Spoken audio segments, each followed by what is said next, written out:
Olá pessoal, sejam muito bem-vindos ao Cadoricast e hoje nós teremos um episódio super especial. Com certeza, e nesse episódio nós também estamos comemorando o nosso início de toda essa programação de 6 meses, aí já metade da nossa caminhada desse ano. E com Renata Cadori, com certeza que está aqui com a gente, e nada mais, nada menos que trazendo de volta quem esteve com a gente no nosso primeiro episódio, Ana Fernandes. Aê! Está aqui para compartilhar suas experiências e muito conhecimento. Vamos sugar dela hoje. Sim, minha gente. Ana, seja muito bem-vinda. Renata, seja muito bem-vinda. Muito obrigada, meninas. E realmente uma data para se comemorar. 6 meses e esse é o nosso 8º episódio. Ana, é muito bom tê-la aqui novamente. Seja muito bem-vinda. Ai, gente, vocês sabem que eu amo estar aqui, né? A gente muito sabe. Obrigada pela oportunidade, pela confiança no trabalho. Eu fico muito, muito feliz sempre que eu estou aqui com vocês.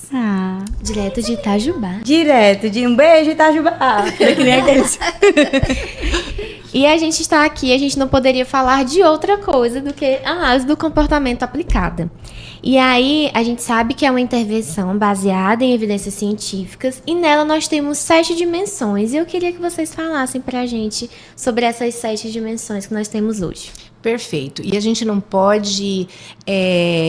esse assunto...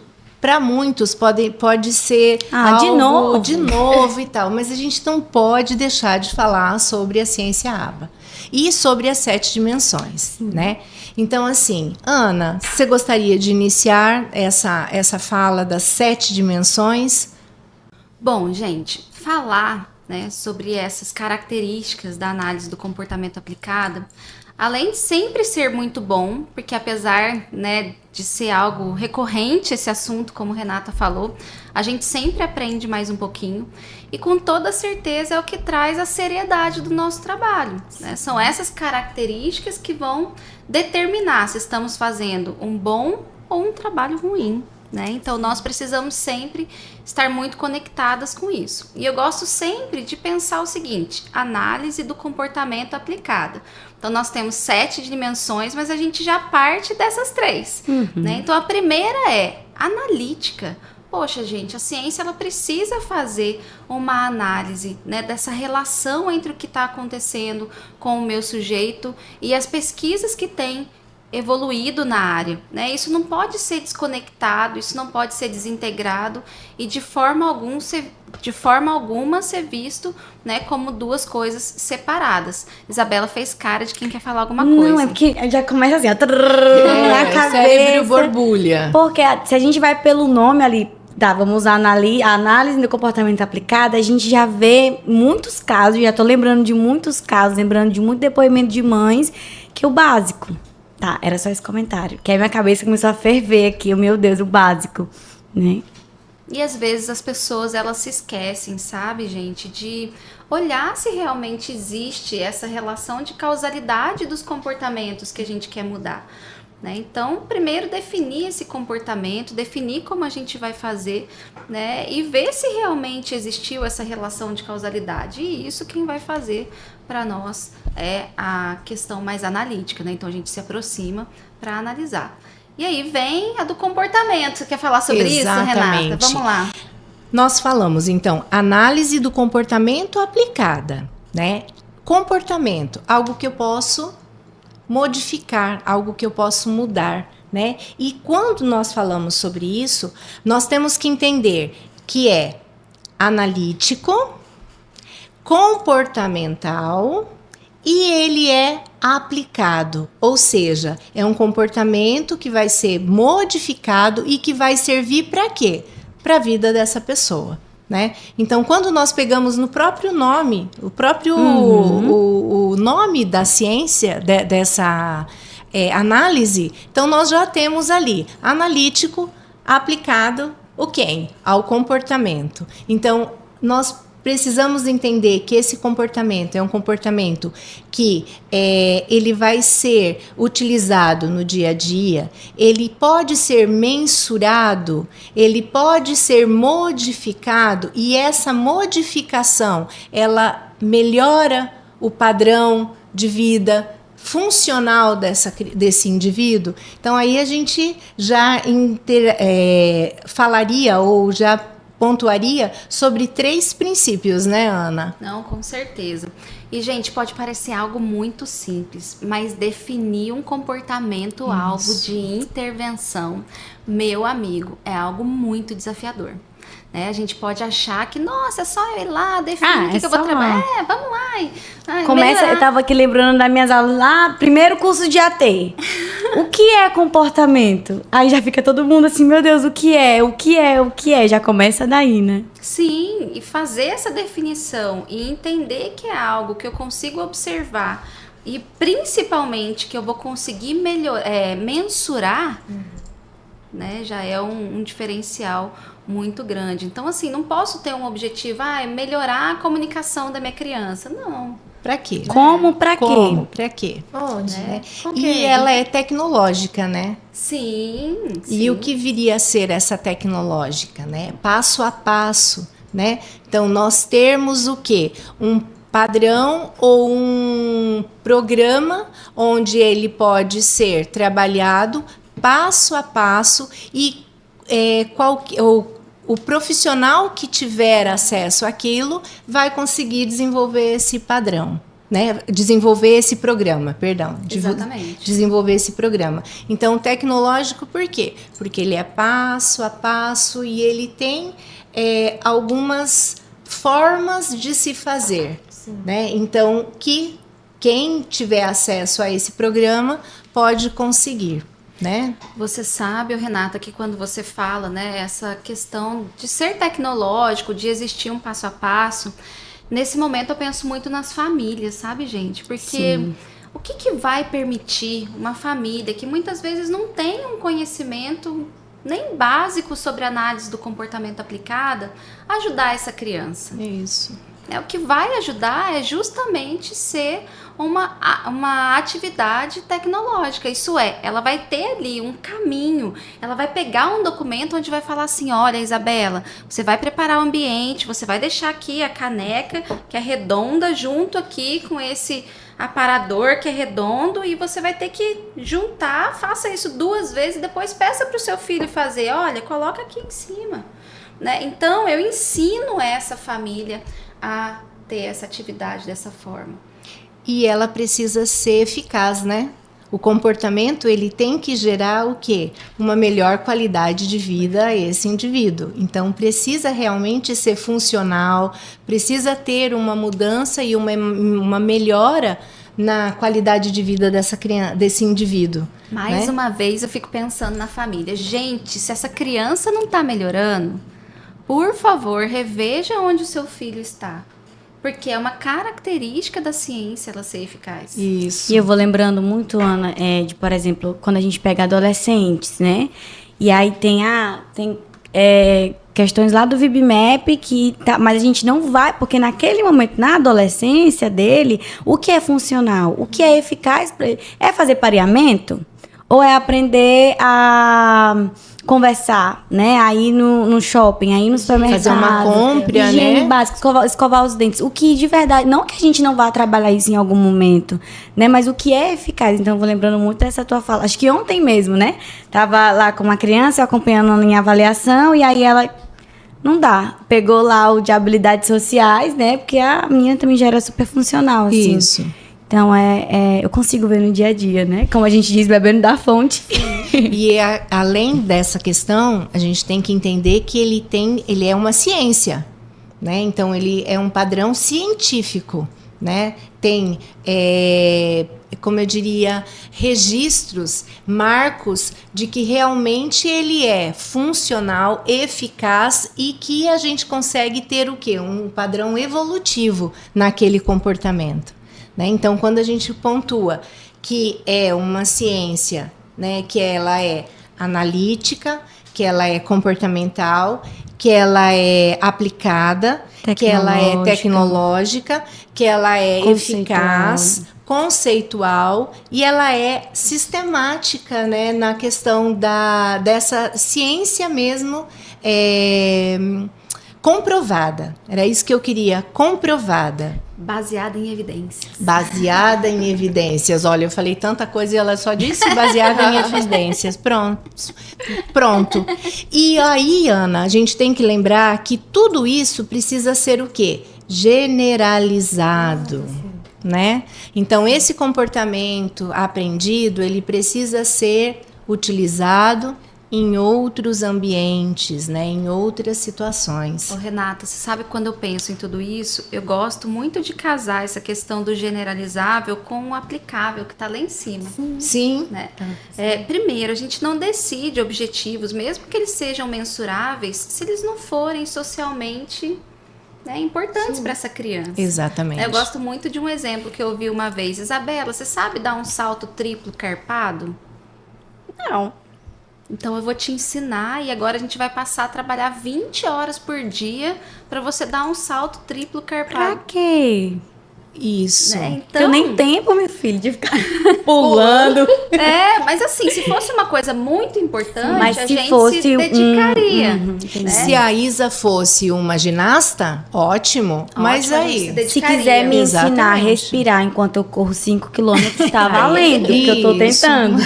E olha que interessante. Beleza, então eu já vou definir um comportamento que seja aplicável, então que seja socialmente coerente, né, com o desenvolvimento e com a realidade daquela criança e que seja generalizável. Então não adianta nada eu ensinar para a criança uma habilidade que ela não vai ter oportunidade no dia a dia dela para mostrar. Porque o que vai fazer a real generalização? São as oportunidades do dia a dia. Exatamente. Sim. Que inicialmente a gente até faz uma coisa ali um pouco mais padronizadinha, um pouco mais artificial, mas daqui a pouco o que vai tornar mesmo isso aprendido são as oportunidades que ela vai ter. Isso só se dá quando a gente tem uma comunicação com a família, uma comunicação com a escola, porque eu vou pegar o João e o Pedro. Aí eu sei que na escola do João funciona desse jeito, então eu vou fazer... ensinar o João da mesma forma que eu ensino o Pedro, certa habilidade? Não, eu não vou ensinar. Né? Então, eu acho que essa individualidade que a própria ciência, né, nos traz, ela é extremamente importante. E a gente falando, né, do que faz ou não faz sentido para esse indivíduo no qual a gente está aplicando, a gente entra em algo que virou a nossa cabeça, né, quando você veio aqui em um curso e falou que tinha um artigo, né, que o título é a 8ª dimensão da análise do comportamento aplicado. Gente, minha paixãozinha, assim. E eu queria muito que você comentasse um pouco sobre isso, porque junta tudo e exige um pouquinho a mais, né, traz essa humanização e traz toda a diferença, né, para esse processo terapêutico no qual a criança está inserida e no qual nós vamos aplicar também. Então, fala um pouquinho pra gente desse artigo, um pouquinho pra gente de como os impactos depois desse artigo. Gente, uma coisa muito importante, né? Por que será que se pensaram nessa 8ª dimensão, né? O que estava incomodando a ciência? O que estava incomodando os aplicadores? E aí eu busco na minha própria prática. Eu sou uma pessoa extremamente dedicada. Se alguém me falar assim, olha, eu tenho evidências de que deixar a Isabela ali, sei lá, segurar ela um pouquinho ali na mesa para ela fazer atividade, uma coisa que vai salvar a vida dela, tudo bem, eu vou me esforçar para fazer. E aí, por um tempo, na minha própria prática, eu fui me sentindo muito desconfortável. Porque, gente, não é possível que eu tenha que fazer uma curva de extinção com uma criança... Né? A custo de quê? A custo de quê? E em alguns momentos sofrido, né, gente, Ana? Nossa, meu Deus do céu. Eu lembro de um professor, uma vez, num curso, falando para nós, que ele também, assim como eu, extremamente dedicado, e uma vez, numa curva de extinção, a criança desdobrou um comportamento disruptivo tão ruim que veio com o rostinho na mesa, bateu e se machucou. Então, assim, eu acredito que daqui a pouco não teríamos mais analistas do comportamento, né, por tamanho incômodo. E isso também foi incomodando os cientistas. E uma forma de prevenir, talvez, pessoas que não tivessem tanto controle da ciência a fazer coisas que não fossem corretas, a gente pensa, então, a trazer essa humanização como uma dimensão, né? Então passa a fazer parte do entendimento da análise do comportamento aplicada à compaixão. Não existe uma prática hoje, gente, sem pensar em compaixão, sem pensar em assentimento, sem pensar que a criança ela tem que permitir a gente ensinar alguma coisa para ela. E eu gosto de voltar muito num conceito lá do nosso curso do VibMap na prática, que é o vínculo fortalecedor de qualidade. Isso. O vínculo ele não é uma coisa que a gente estabelece, pronto, acabou. Né? O vínculo é uma coisa que a gente forma com uma pessoa e a gente vai alimentando diariamente para que isso não se quebre, né? E para que isso se fortaleça. E da mesma forma tem que ser o nosso atendimento com a criança. Sim. E parte do processo dessa construção dessa ponte, né, desse vínculo, que é o que vai permitir o meu conhecimento chegar até ela e ela trazer para mim também informações a respeito dela, para eu ir ajustando os meus treinos. Dar espaço também, né? Dar espaço para essa aprendizagem, né, é a compaixão. Sem essa humanização, isso não seria possível, de forma alguma. Eu lembro muito de um exemplo de professor na pós, que ele foi dar uma questão sobre as 7 dimensões, de que a profissional estava ensinando a dar bom dia. E ela disse, não, ele já aprendeu porque ele me dá bom dia. E ele na supervisão, não, mas ele só dá bom dia pra você. Uhum. Não dá pra mãe, não dá pra professora na escola. Então, tipo assim, não é sobre você. Aí ele falou assim, você é viciado em bom dia, por acaso? Porque se é pra você, então tá tudo bem. Isso não se aplica, porque se não for generalizado, não vem. É onde vem muita 8ª dimensão da empatia, de você parar, tipo, o que tá acontecendo? E até essa comunicação. E por que comigo tá funcionando? Por que com outro colega não funciona? E esse partilhar entre todos mesmo. A gente pensa que é um aprendizado socialmente significativo, né? Socialmente significativo e humanizado, né? Sim. O porquê, né? O porquê fazer e fazer de que forma... sem ser esse engessamento, né? Ser mais flexível, ser mais maleável e compreender, né? Ter esse lado humano elevado a essa ciência, vamos dizer assim, né, Ana? Com certeza. E ó, eu vou arriscar falar uma coisa aqui ao vivo e a cores. É que como professora acaba que a gente vê muita coisa, né? Eu tenho muitos alunos hoje formados. E eu falo que o técnico é muito fácil, gente. Pega o Cooper, estuda, lê, assiste videoaula, digita, lê pesquisa. Tem muita coisa para te construir enquanto técnico. Agora, o humano tem coisa que não dá para ensinar. Não dá para ensinar. Então, assim, são pessoas que às vezes já vêm com esse pacotinho, né? E às vezes vêm sensibilizadas ao processo e a hora que você dá um start, ela fala, ai, graças a Deus que é assim, porque eu já estava me sentindo mal de pensar que pudesse ser de uma outra maneira, né? Então, eu tenho buscado muito trazer próximo essa questão da humanização, que é muito presente lá na Cadore. Com certeza. Sabe o que eu estava pensando? Lembra o nosso tema dos 3 anos? Construindo pontes e derrubando, quebrando barreiras. Olha aí. Sim. Fala se não tem a ver com essa dimensão. Sim. A compaixão, a humanização, trazer realmente vida para aquilo que está sendo trabalhado. Eu acho que isso né? realmente precisa ser propagado, né? Porque, como estava falando, parece que... Será que a gente está fazendo muito errado ou a gente está fazendo certo, né? Porque são tantos relatos que a gente acaba ouvindo, né? Falando que como professor ouve muitos relatos, a gente também, pelos pais e enfim, que a gente acaba duvidando do que a gente está fazendo, né? Mesmo que a gente acredite muito que isso é certo, né? Que é o caminho, a gente fica... Meu, será que não tá demais assim, né? Óbvio que existe um equilíbrio, mas é porque não tá propagada, é porque ainda não conhece. E eu acho que essa é uma missão também que a Cadore, eu tô falando aqui pra chefe, essa é uma missão que a Cadore tem, né? Que a gente tava até comentando, né? Mas e aí? É ou não é? É 8º ou não é? E a Emília até falava, né? Mas precisa ser propagada. Exatamente. Né? A clínica vizinha ali do quarteirão de baixo precisa saber, a escola precisa saber, a família precisa saber. Porque parte desde as necessidades básicas da criança. quando a Ana fala da questão, a técnica nós conseguimos aprender, e aí vamos fazer treinos e registro. Tá, mas essa criança dormiu bem? Essa criança está alimentada? Essa criança está com algum desconforto? Porque às vezes no dia a dia, pela técnica, isso pode ir se perdendo. E aí é desde do básico mesmo, das necessidades básicas da criança, de se alimentar, dormir bem. Por isso que a gente tem muitas vezes receber a criança, como é que fulano tá? Dormiu bem hoje? Ou se ele já apresenta algum comportamento diferente, aconteceu alguma coisa? Porque trazer essa humanização, assim, de reconhecer a dinâmica da criança, da família também, trazer para o nosso ambiente terapêutico. Perfeito. E aí, pode falar. não, eu só ia dizer que faz sentido, então, as longas horas que tem no laudo. Faz, porque a gente recebeu agora uma criança, né? E aí a gente ia colocar, por conta da quantidade, 2 horas seguidas, né? Uma com a TO, outra com a fono. E a mãe, meu Deus, ele não vai aguentar. Menina, ele saiu, não queria mais nem sair da clínica, rindo. E a mãe dele, meu Deus do céu. E a gente ia explicar como funcionava, né? Então, pra ela fez total sentido, então, ser 2 horas. Ela até pediu pra Ana Kelly botar mais 1 hora, 3 horas na sexta-feira, né? Que viu que é muito diferente.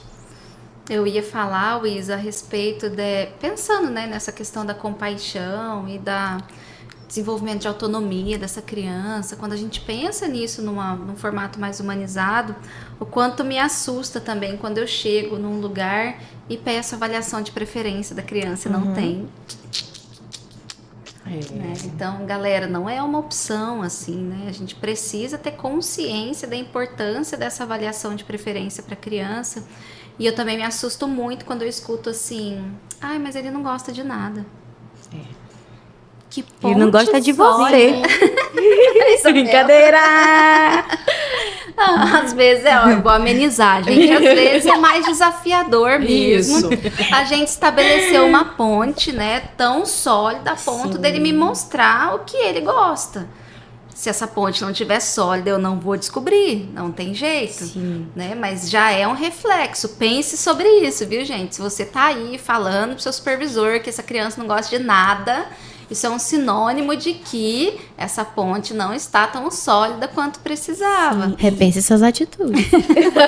E outra coisa aí também é complemento dela, não é complemento meu. Também que a gente pode falar, né? A gente falou muito sobre isso na última turma do curso de AT. A questão, não gosto de nada. Tá. E você, ele tem que gostar de você também, ele tem que estar inserido nisso, porque às vezes você tem algo que você gosta muito e você não vai mostrar para um estranho. Aí do nada chega numa sala e você quer que a criança está lá com todas as permissões de acesso a tudo que ele tem. Não é algo construído. E algo que a gente aprendeu com as nossas mestras é que a gente precisa ser o primeiro reforçador. Eu ia falar exatamente isso. Você é uma linda. Eu aprendi com você, meu amor. Eu preciso ser reforçador. Ele não quer ir pra outra unidade, mas porque a tia Isa vai, ele vai. Tem um pacientinho que não larga a avó e a mãe, né? Mas quando... eu vou me coisar aqui, né? Mas quando ele me vê, aí ele já entendeu, né? Porque... gente, eu sou sim o reforçador dele, tá? Eu vou poder dizer isso aqui. Porque ele gosta muito da tia Isa, né? E ele nem tá lembrando que lá vai ter a casinha que ele gosta. Porque o primeiro reforçador ele já viu. Então, isso é possível, sim, ser construído, né? Sendo fortalecido e tendo essa manutenção necessária. E isso é muito rico de ser dito, porque ontem, por exemplo, nós tivemos um exemplo muito prático. Durante a avaliação, essa criança chegou com outro terapeuta e eu estava acompanhando a avaliação, fiquei mais afastada. E a terapeuta mediando e tal, e aí até a Ana pediu, Renata, intervenha, porque eu sou o elemento estranho, então vamos ver como é que essa criança vai reagir. Quando eu levei algo, né, que era até do interesse dela, ela não quis, não interagiu comigo. A partir do momento em que eu comecei a ser o objeto de brinquedo com ela, a interação se deu ali de uma forma ao ponto da terapeuta dizer, nossa, estou estranhando demais, porque ela não faz isso, principalmente num primeiro contato.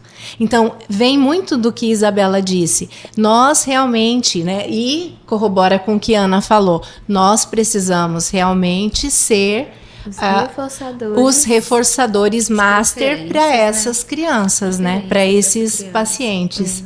Porque Ele pode só ter o vai conseguir melhor pelo vínculo, recurso, né? pode. Pode ter a melhor coisa da face dessa terra. Se ele não gostar de fazer, ele não vai ter personalidade. Exatamente. A gente tem que analisar, tem o bode, a vaca, a ovelha e a tia Isa.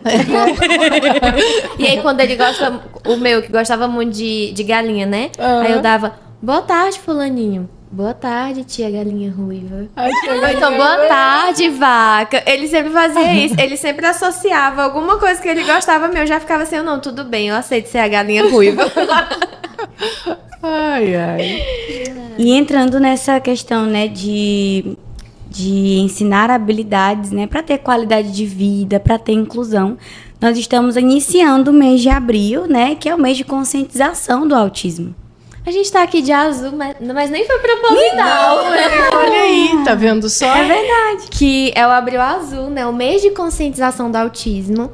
E aí foi algo otorgado mesmo pela ONU, com um processo mesmo de mobilização de trazer consciência sobre o que é, sobre como funciona. E aí isso foi em 2007, nós temos 2007. o quê? Quase 20 anos aí, mas ainda são muitas barreiras enfrentadas. E aí é uma campanha global criada por eles. E aí, apesar disso, eu queria que vocês falassem nosso papel nesse processo de conscientização. Eu queria iniciar saindo um pouco, como a gente ouve muito dizer, né? Dessa bolha azul, né? Saindo dessa bolha azul. O que vem a ser essa bolha azul? É falar sobre o autismo para pessoas que estão diretamente ligadas a ele. Então, para famílias, para as escolas, para outros terapeutas. Sim. Nós precisamos falar sobre o autismo para a comunidade em geral, Ana. Porque nós sabemos sim, né, meninas, que nós tivemos sim alguns ganhos, mas nós ainda temos que lutar ainda para muitas questões que envolvem o autismo. Então, assim, a primeira questão é justamente essa. É sair dessa bolha azul. É falar para todos dentro dessa comunidade, né? Ô, gente, vocês sabem que eu vivenciei uma experiência na outra semana que eu vou ter que falar aqui, mas assim, com pouca riqueza de detalhes. Eu participei de uma reunião numa instituição de ensino superior semana passada. E nessa instituição tem um centro de inclusão que já é uma vitória imensa, sim, né? Fantástico. Foi por volta do dia 21 de março ali, então teria já uma movimentação, né, a respeito do dia de conscientização, né, da síndrome de Down. E aí eu falei, bom, vamos lá, vamos mexer no Abril e tal, nananã. Aí tinha um professor me acompanhando nesse dia. E ele falou assim, não, vamos, com certeza, vamos movimentar, porque aqui a inclusão ainda está muito difícil. Eu falei assim, nossa, mas um centro de ensino superior com um núcleo de inclusão, olha, o professor só, falar para mim que a inclusão está difícil, eu falei assim, fale-me mais sobre isso, né? E aí ele me fala que já ouviu, inclusive dentro da instituição, professores e alunos dizendo que dentro daquele lugar não era um lugar de um aluno com autismo. Olha só. Que ali não era lugar de um aluno com autismo. Se ele tinha dificuldades em cumprir os requisitos importantes para a formação, ele então não se encaixava ali. O que vem, a Isabela até levanta. Nossa, gente. Gente, 2025, sim, mês de março, semana retrasada. Então, só nos mostra o quanto a gente ainda tem que caminhar. Né? E na hora eu ainda falei, nossa, que coisa, né? E fui embora pensativa no por onde nós temos que começar e sobre a nossa responsabilidade. Não é só dar uma formação para os professores, nós vamos ter que começar lá nos alunos de novo, né? E voltar nos alunos anteriores, porque esses já estão na educação superior. Né? Será que está sendo trabalhado ali no ensino médio, no fundamental? Porque, e aí eu vou falar por mim, né? É uma realidade que eu acabei desconhecendo, porque eu foquei muito na educação infantil. Então eu sei que hoje está sendo feito na educação infantil, mas será que tem sido, né, trabalhado no decorrer de toda essa educação até essas pessoas chegarem no curso superior? Né? Então, Emily, como é importante falarmos sobre isso, né? Como nós precisamos trazer esse assunto em pauta, como precisamos sensibilizar as pessoas para que discursos dessa natureza sejam cada vez mais minimizados, né? São passos que a gente dá, assim, os passinhos de formiga para buscar garantir essa inclusão, né? Porque quando nós falamos de uma Abril Azul, dia 2, estamos lá, as crianças pintando o quebra-cabeça. Muitas vezes, tem alguma palestra em algum núcleo já de universidade. Mas o que, no decorrer mesmo, nós fazemos esse processo de inclusão? Porque vem como um dia temático, mas aí, depois daquele dia, como é que está? Quando a gente puxa de escola, né? Que aí sempre tem as críticas em relação de escola. No dia 2 está todo mundo lá. Azul, e tem o banner. Mas aí no outro dia, cadê o PEI? Cadê Nós estamos em março, né? Vamos aqui para abril. Cadê o PEI, né? Mas aqui é uma escola inclusa, né? Não, nós conscientizamos. Mas aí cadê uma formação para esses professores? E aí é tudo isso de como é que eu trabalho muitas vezes o bullying dentro da escola em relação a isso. Porque é algo muito recorrente que eu vejo de pacientes meus, de adolescente, sofrer algum bullying e a escola negligenciar, porque tipo assim, isso é normal, isso já acontece todos os dias. Tá, mas como isso pode ser trabalhado? O que a gente faz nesse processo? De ser assim, muito além do dia 2 e do mês de abril. E eu vou lembrando de vários relatos, né, dos pais quanto a isso. E uma estava falando exatamente do PEI, né? Mas pode esperar, não tem PEI, mas dia 2 vai ter lá bem bonitinho o espaço para tirar foto do dia 2 de abril. E algo que, uma partilha pessoal, né? Ano passado, a gente, no mês de abril, a gente correu muito. Sim. Fazendo inúmeras palestras em escola, em igreja e tudo. Inclusive, pode chamar a gente, tá? Que a gente vai. E aí, quando deu no final do mês, que eu já estava extremamente cansada, né? Mas muito feliz. Mas também me dá um sentimento, assim, de... Meu Deus, vai já entrar maio. E o que eu posso fazer para dar continuidade a isso e não ficar perdido? Né? Porque, vai ser só um mês. E aí, criou-se um incômodo muito grande no meu... Ainda não sei o que nós vamos fazer, aprontar esse ano, né? Mas criou-se um incômodo no meu coração enorme de, tipo... Não é só uma visita, eu não quero só fazer uma visita, né? A gente precisa mesmo jogar as sementes e regar essas sementes. E aí, outra coisa que eu queria falar, de sair da bolha... A gente, às vezes, é chamada para ir na catequese, né? Isso. Mas a catequese ainda tá ali, de igreja, né? Ministérios infantis e tudo mais. Mas ali, como trabalha diretamente com a criança, ainda tá um pouquinho na bolha. Aí a Renata falou assim, não sei o quê, porque o padre fulano liberou. Tá bom, a gente vai fazer a formação com os catequistas e mês que vem a gente faz com os padres. Aí já é algo diferente. Os padres já estão mais ali. Né, os pastores já estão mais ali, já é uma outra dimensão. Então, a gente começa assim, vamos para a escola, tá bom, mas aí nós queremos também quem trabalha terceirizado naquela escola. Nós queremos a administração, nós queremos o porteiro, os monitores, nós queremos todo mundo, porque é uma causa de todo mundo. E aí, lembrando, né, por isso que a gente pontua, a sociedade precisa estar sabendo ou precisa ter essa informação e saber que não tem um retrocesso. Sim. Não tem um mundo sem o autista. Então, peraí. Se eu tenho essa comunidade, eu vou ter um colega, eu vou ter um colega autista, eu vou ter o filho de um colega autista, eu vou ter um aluno autista, eu vou ter um filho autista, um companheiro de trabalho autista. Então, gente, informação é crucial. Começou solteiro, talvez tenha um marido autista. Isso.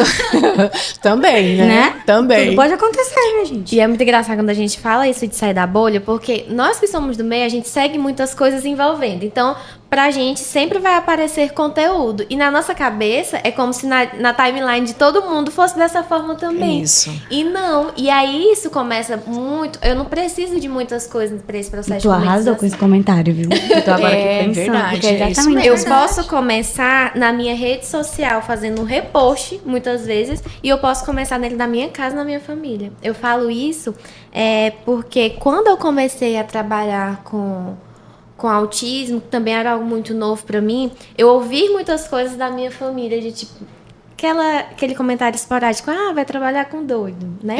Que a gente já ouviu muito. E hoje eu tenho um processo de conscientização na minha casa totalmente diferente da minha mãe ver alguma criança com algum comportamento mais atípico, ela já tem aquele olhar diferente de falar pra amiga dela, você já percebeu?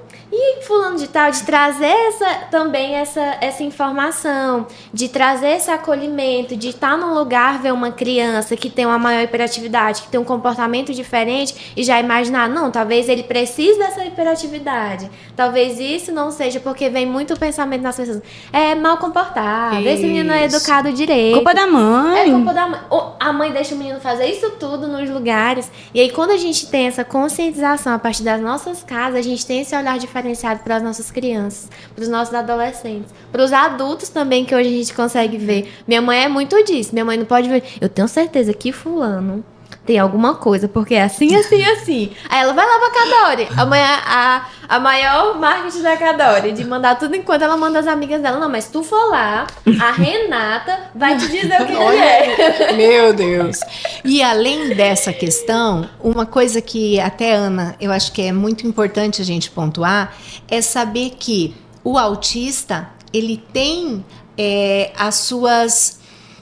os seus valores na própria questão de trabalho, né? Se nós pegarmos aí um autista que tem hiperfoco ou que tenha uma predileção pela área da matemática, imagine o que esse indivíduo não vai criar, não vai fazer na área da matemática.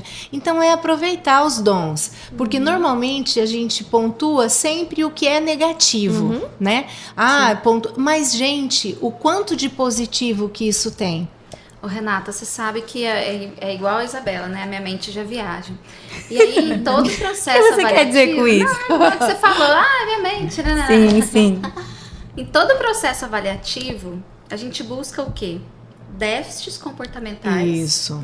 Excessos comportamentais e reservas comportamentais. Então, a gente coloca isso em 3 blocos.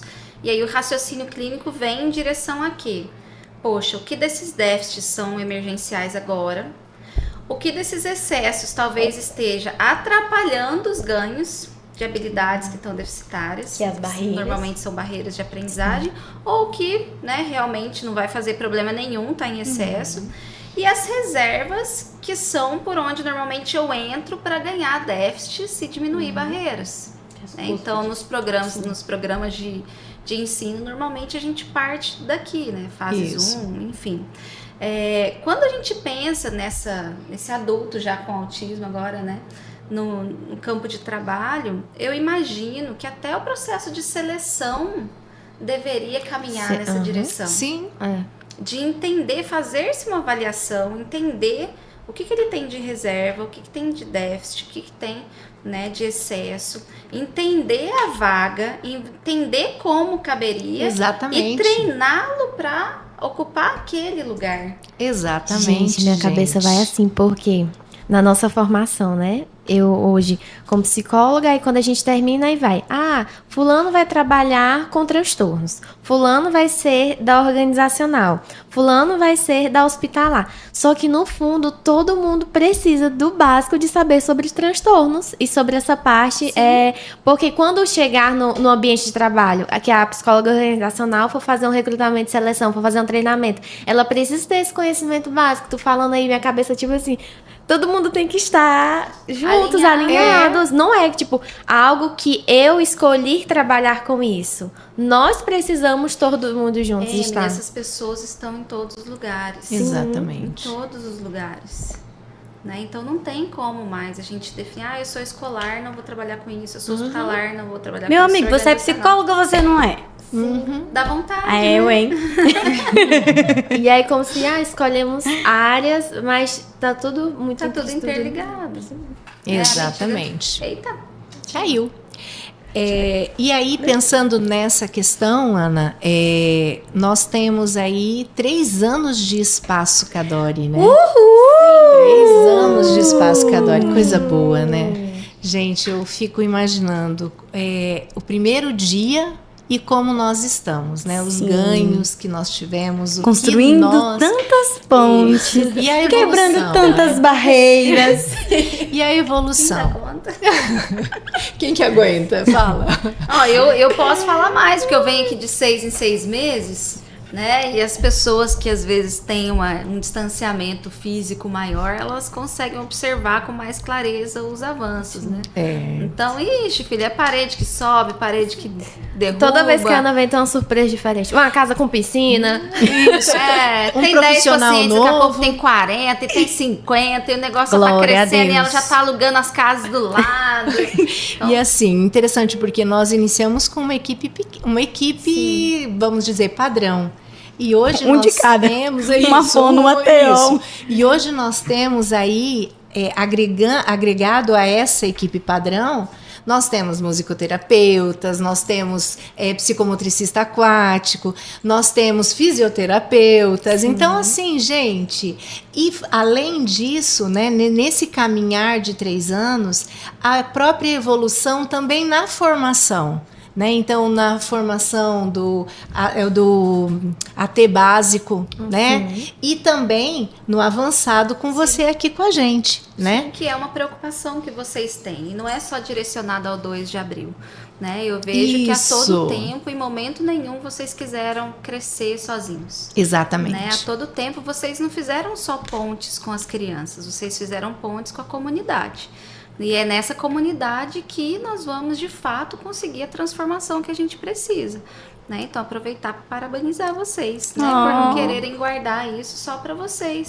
E sim distribuir, conectar e fazer crescer as pessoas que estão à sua volta. E como presente de 3 anos, nós temos o quê?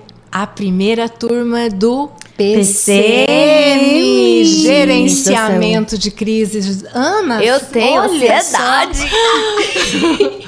Idem. Meu Deus, eu só consigo imaginar o que vai ser na nossa vida, assim, o PCM. Exatamente. Que coisa linda, né? Que Fala coisa só um pouquinho boa. o que é o PCM, porque a gente tá falando de siglas aqui, rapidinho, só pra nós finalizar. Gente, assim, ó, crise é uma coisa que a gente não consegue trabalhar muito, ou melhor, a gente não pode ver a crise não acontecendo no nosso ambiente. Sim. Né? Eu ainda fiz um material semana passada e eu falo sobre isso. A gente consegue, né, fazer estratégias de desaceleração, a gente consegue fazer estratégias de prevenção, mas muitas vezes, ainda que a gente se dedique muito, essa crise ela vai acontecer. Né? O que o PCM traz para nós? É um gerenciamento humanizado de crise. Então, o foco principal, apesar das pessoas acharem que está né, ali naquelas manobras físicas, né, de mobilização de uma forma mais humanizada, não é o foco principal do PCM. O foco principal do PCM é não deixar essa curva chegar nessa crise tão, né, exacerbada que precise desse momento, né, de mesmo imobilização física.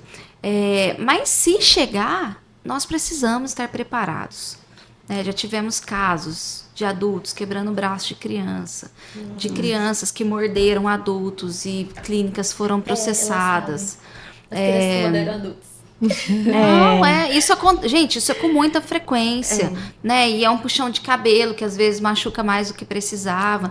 Então, crianças e adultos precisam ser protegidos nesses momentos, né? Que podem ser minimizados, mas não podem ser, assim, não podem sumir, né? Nós não vamos conseguir nunca ficar sem crise. Né? Mas nós precisamos gerenciar esse momento de uma forma humanizada, gentil, né? E que agregue coisas positivas ao trabalho. Né? Então, o PCM ele vem para isso. Eu brinco que não é mais uma opção se você trabalha com uma criança com autismo numa instituição, você ter ou não um PCM. Né? É uma obrigação. Porque você precisa, porque você vai passar por um momento desse em algum momento e você precisa estar preparado. Então, fico muito feliz de saber que aqui em Imperatriz, né, o primeiro a se preocupar com isso foi o Espaço Cadore. Né? E aqui estamos para fazer essa certificação internacional, que é muito importante. né? É um padrão que vem de fora de formação para dar aí esse certificado internacional para a galera do Espaço Cadore. Ana, obrigada. E olha aí a 8ª dimensão mais uma vez. Exatamente. Então, é a prevenção dessa crise, o manejo... O gerenciamento. O gerenciamento, o manejo e o pós, né? E o que fazer depois desse momento, né? Então, assim, nós estamos muito contentes e ansiosos. E ansiosos, bem isso. Então é isso, gente. Quantos assuntos, né? Eu ficaria aqui 2 horas, mas o meu ponto aqui já falou assim, acabou. Nesse mês de abril nós teremos, né, outros podcasts com assuntos pontuais também, extremamente importantes. Queremos agradecer você que ficou aqui até o final com a gente, agradecer a Ana. Pode falar. Porque agradecer a participação de todos, né? E nós estamos andando juntos nesse processo de conscientização e aprendizagem. Acho que todo dia a gente aprende muito Meu mais. Deus. E toda vez que a Ana vem é uma atualização, né? No software aqui da cabecinha. E outra coisa, gente, a gente tem que parabenizar a Ana, que é o nosso maior exemplo. É verdade. Porque a gente diz assim, mas eu vou entrar numa faculdade agora com mais uma pós, mais um curso, mais isso. A Ana tá fazendo medicina. Depois acadêmica, do que tanto? Da psicologia, da fonoaudiologia, da música, que também é a área dela. Agora ela está enfrentando ou decidiu ampliar os horizontes fazendo medicina. Ana, parabéns, amada. Obrigada, gente. Estarei viva, com a graça de Deus. Falei, quando você for doutora, vai deixar eu te acompanhar assim? Eu espero, viu? Ixi, minha filha. Aí a gente brinca que ela vai pegar a criança, ela vai fazer o laudo, ela vai fazer o plano de intervenção, ela vai fazer a intervenção. E é interessante porque aí realmente é um olhar holístico. Exato. Um olhar integral. Ela é a equipe multi. Parabéns, mas eu queria psicóloga. Eu também sou. Ô Isa, mas a Isa pôde presenciar ontem como que conhecimento faz falta, né? Nossa. Ontem a gente tava numa supervisão e quem veio trazer o pacientinho foi uma fonoaudióloga. E aí, com o conhecimento, eu consigo ajudar mais, né? Eu consigo ser mais assertiva nas orientações. Então, já conseguimos ali alinhar algumas coisas com relação a horas, a estratégias de intervenção, inclusive, que eu tenho certeza que vão fazer. E conduzir a avaliação para um outro rumo. Não é ali só o comportamental, com um olhar fonoaudiológico, aí ali como tá aquilo. Então, o manejo, né, foi totalmente diferente. Gente, é isso. Queremos parte 2. Assunto é o que não falta, né? Assunto é o que não falta. E continue com a gente nessa jornada. Nos acompanhe no nosso Instagram, YouTube, Spotify, WhatsApp, todas grupos. as plataformas. Onde digitais. procurar, nós estamos por aí. Na Rua São João, número 2023. Meu filho, o que não falta é opção. E aí é só colocar Espaço Cadore e nos encontra facilmente. Nós queremos agradecer por quem esteve aqui com a gente. Agradecer por vocês também que compartilham seus conhecimentos.